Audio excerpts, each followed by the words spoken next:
So I think the local marketplace has known that we had a shortage of processing capacity for decades. Probably 10 years ago, our customers began to ask us, where does the beef come from? Where does the pork come from? The consumers here, like everywhere in the country, wanted to understand the food supply better, and a desire for local product was natural. We had to get good as a business at explaining to customers how the industry was built, and the consolidation in the Midwest resulted in a series of mega plants, and continued growth over time brings us to where we are today, which is 4 large companies packaging 85% of the beef and pork that we consume in this country. It just doesn't sit well with most folks, and we can understand that. I'm happy to say there was a strong business case for this project pre-COVID, but changes in consumer behaviors and understanding have strengthened the need and the desire for local processing, and we feel like we're coming online at just the right time.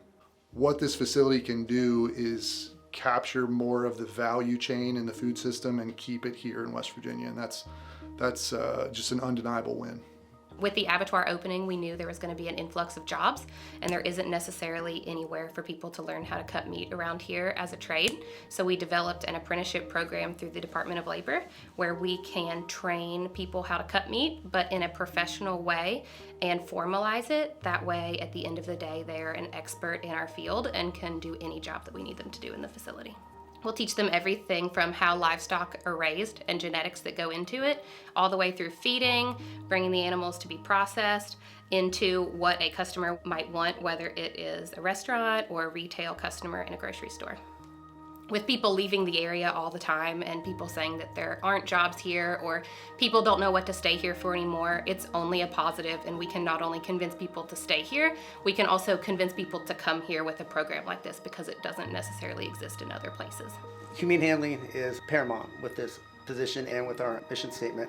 All of our animals are going into very clean pens that have access to not only water but self-filling troughs that are heated so they won't freeze during the winter.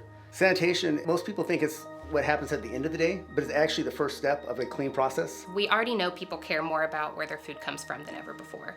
But my hope is not only that people will continue to care about where their food comes from, but we can give them that transparency into where it actually comes from. Maybe it's even down to the farm and the people who raised that animal. And I hope that not only it creates this kind of environment for people to know where their food comes from and who raised it and who's even down to cutting it and packaging it for them, but also gives this area some pride in local ag and kind of connecting the producer to the end user and all the steps in between. So I wish I could claim that we, reinvented the wheel here. We did not, right? The model of a small plant like this, serving a local community, has been proven and is thriving in a lot of markets around the country. And those are the kind of facilities that we went and toured and studied as we built the business model for the abattoir.